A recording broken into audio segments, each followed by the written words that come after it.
It is my hope and prayer that after listening to this particular analysis here, at least you will get to learn something out of it. But I want us to begin from here. The National Dialogue Report is finally right here with us. I have gone through that report.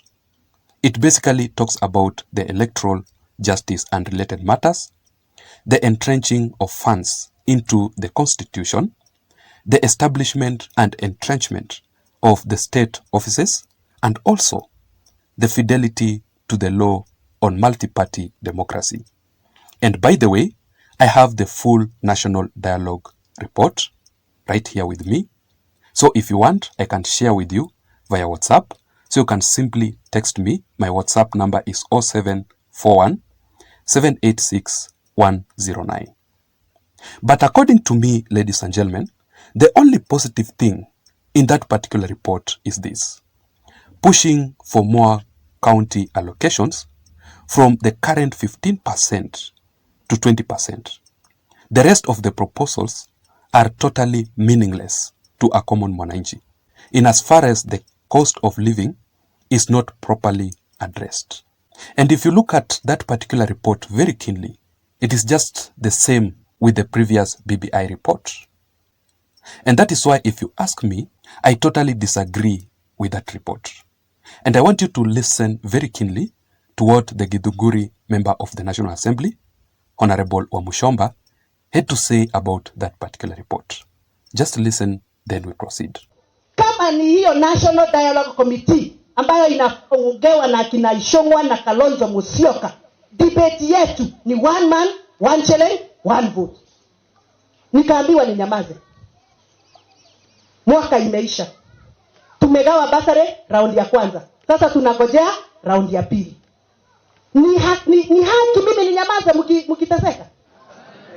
Muteseke? Nikedroiga. Hiyo ripoti Ishongwa anataka kuleta kule bunge. Hiyo ripoti ambayo ametengeneza wakiwa na akina Kalonzo Musyoka, kama haitakuwa na maneno ya one man, one shilling, one vote, Wamushomba anaomba ruhusa kutoka kwenu niangushe asubuhi na mapema. The key recommendations of the dialogue team regarding the proposals to establish the office of the Prime Minister and also the office of the opposition leader. You see, it creates more positions for leaders. And I want us to do a proper and critical analysis concerning this particular issue. So I picked this article which says that why Ruto allies reject Raila calls for the referendum. So the main question here is, why do you think William Ruto allies or the Kenya Kwanza Alliance leaders are totally against Raila Odinga's call for the referendum? And another question here is, why do you think Raila Odinga is insisting so much for the referendum? First of all, Raila Odinga was very loud and clear with the statement that he made during the Azimio La Umoja One Kenya Alliance Parliamentary Group meeting.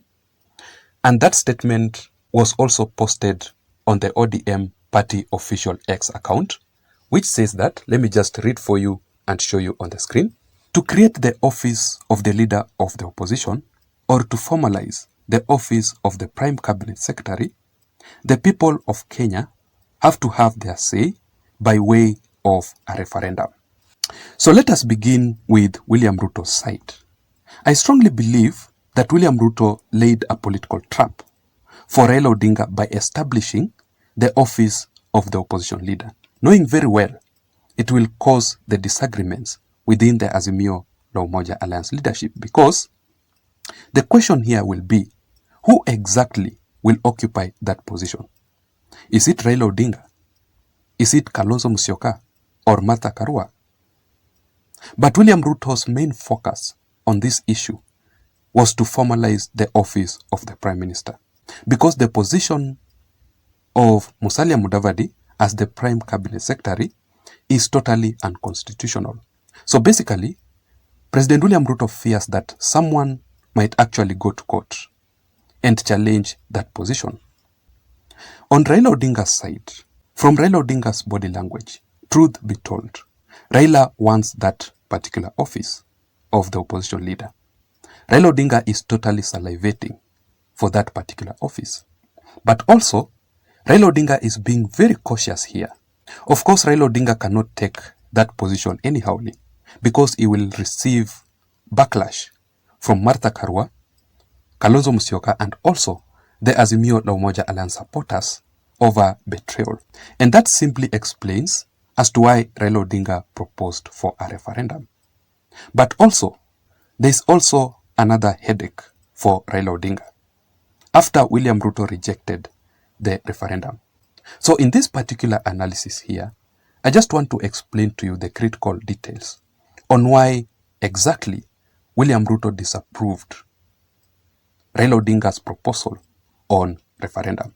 But before that, just a quick reminder that in case you are watching me up to this point and you haven't subscribed, I'm requesting you to please take a second or two and subscribe to this channel. You can also give this particular video a like. If you do that, YouTube will recommend this video and this channel to reach out to others. To my returning subscribers, I really want to appreciate you so much for your continued support. Because basically, without your support, this channel cannot be where it is currently. And that is why I don't take the support for granted. You can also receive the notifications updates from YouTube itself automatically every time I upload a video on this channel by simply pressing the notification bell. Just activate the notification bell down below. Having said that, now let us go straight into the details.